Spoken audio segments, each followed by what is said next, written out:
Harmonize na Kajala wameiteka mitandao ya kijamii kwa kuongoza katika mojawapo wa gumzo kuu mitandaoni nchini Tanzania kwa matukio tofauti wanayofanya kwa sasa.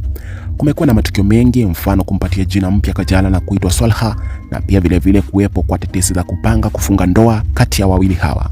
Sasa leo kuna video inayovuma huko mitandaoni ikionyesha Kajala akiwa anatembea barabarani akifanya mazoezi, hapo akiwa amewekewa ulinzi mkali sana. Page mbalimbali zinasema kuwa ulinzi huo ni kutoka kwa Harmonize.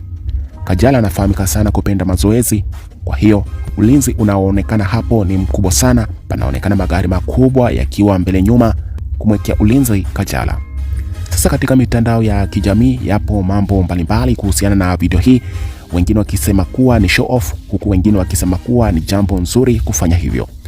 We kama ni mara yako ya kwanza, usisahau kusubscribe ili uwe wa kwanza kupata video kama hizi pindi tunapozipakia.